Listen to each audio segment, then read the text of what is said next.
अब भगवान शिव कहते हैं, सुंदरी सुनो, अब तुम 10वें अध्याय के महात्मा का परम पावन कथा सुनो।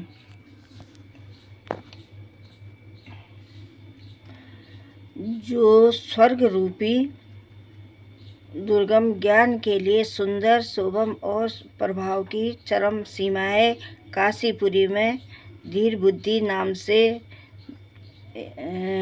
विख्यात है। एक ब्राह्मण था जो मुझसे प्रिय नंदी के समान भक्ति करता था। वह पावन कीर्ति में अर्जन्म में तत्पर रहने वाला, शांत चित्त और हिस्सा कठोरता एवं दुस्साहस से दूर रहने वाला, जितेंद्र होने के कारण वह निर्वृत्ति मार्ग में ही स्थित रहता था।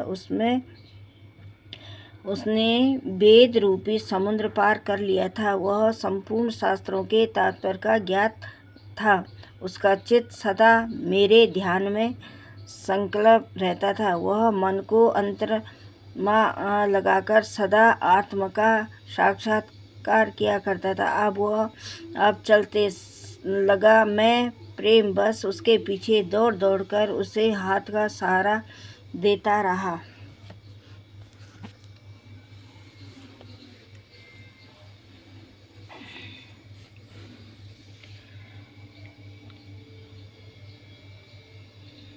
भगवान इस प्रकार भला उसको आपका दर्शन किया होगा। इस महात्मा ने कौन सा तप किया, होम अथवा जप किया, स्वयं आप इस पद पर इसके हाथ का सहारा देने चलते हो। हे भृकुटी का यह प्रश्न सुनकर मैंने इस प्रकार इस उत्तर दिया आरंभ किया। अब समय की बात है। कैलाश पर्वत में पार्श बाग में पुनाग बन के भीतर चंद्रमा अमृत किरणों की धुली हुई भूमि का एक वेदिका आश्रम लेकर मैं बैठा हुआ था। मैंने बैठने के बाद ही सहसा बड़े जोर की आंधी उठी। वहाँ के वृक्षों की शाखाएं नीचे ऊपर होकर आप में टकराने लगी। कितनी भी टहनियाँ टूट टूट कर लिखकर बिखर गई। पर्वत की अविचल छाया भी हिलने लगी। इसके बाद वह महान भयंकर शब्द हुआ जिसमें पर्वत की कंदगाएं प्रवृत्त हो उठी। तदनंतर आकाश से कोई विशाल पक्षी उतरा। उसकी क्रांति काले मेघ समान थी। वह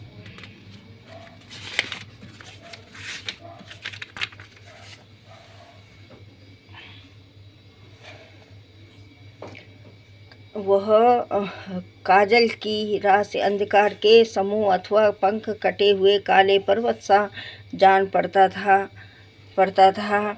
पैसे से पृथ्वी का सहारा लेकर उस पक्षी ने मुझे प्रणाम किया और एक सुंदर नवीन कमल मेरे चरणों में रखकर फिर वाणी में स्तुति करने आरंभ की। देव आपकी जय हो। आप चिदामयी सुधा के कारण तथा जगत के पालन हैं।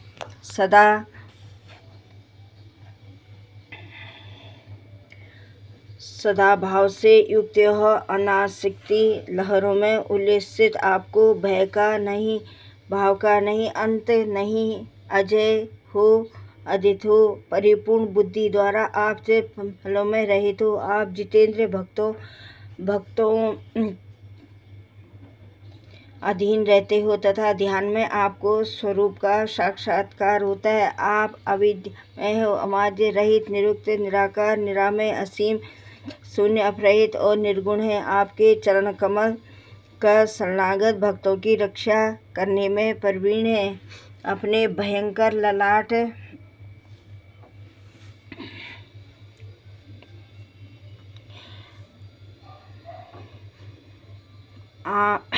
होते हैं वे प्राण स्वरूप आपको बार बार नमस्कार हो। चैतन्य स्वामी, हे प्रभु रूप त्रिभुवन रूपधारी, आपको प्रणाम है। मैं श्रेष्ठ योग्य द्वारा उचित आपके उन चरण कमलों की वंदना करता हूँ जो पार भाव आप पाप के समुद्र से पार उतारने में अद्भुत शक्तिशाली है। हे महादेव, साक्षात बृहस्पति भी आपकी स्तुति करने की नहीं कर सकते हैं। मुखों वाले, सहस्र मुखों वाले नागराज शेषों में भी इतनी चतुरी नहीं है वे आपके गुणों का वर्णन कर सके। फिर मेरे जैसे छोटी बुद्धि वाले पक्षी की तो बिसात ही क्या है। उस पक्षी के द्वारा किए हुए इस स्तोत्र को सुनकर मैंने उससे पूछा, तुम कौन हो और कहाँ से आए हो? तुम्हारी आकृति क्या है?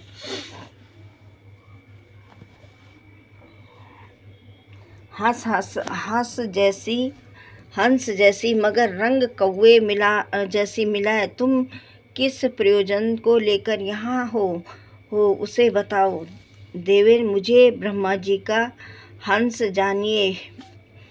दुर्जट, जिस कर्म से मेरे शरीर में इस समय कालिमा आ गई है वह सुनिए। प्रभु, यद्यपि आज अतः आपसे कोई भी बात छिपी नहीं है।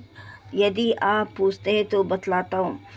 सूरत नगर के पास एक सुंदर सरोवर है जिसमें कमल रहते हैं। उसी में बाल चंद्रमा टुकड़े हैं। जैसे ग्रास लेकर मैं शीघ्र गति अवश्य उड़ रहा हूँ। उड़ते उड़ते सहज वहाँ से पृथ्वी पर गिर पड़ा। जब होश आया तब मैंने अपने गिरह को कोई कारण ना देख सका तो मन ही मन सोचने लगा, ओहो, यह मुझ पर क्या आ पड़ा। आज मेरा पतन कैसे हो गया? पके हुए कपूर के समान मेरे श्वेत शरीर पर यह कालिमा कैसे आ गई? इस प्रकार विचलित होकर मैं अभी विचार ही कर रहा था कि उस पोखरे के कमलों में मुझे ऐसी वाणी सुनाई दी, हंस उठो, मैं तुम्हारे गिरने और काले होने का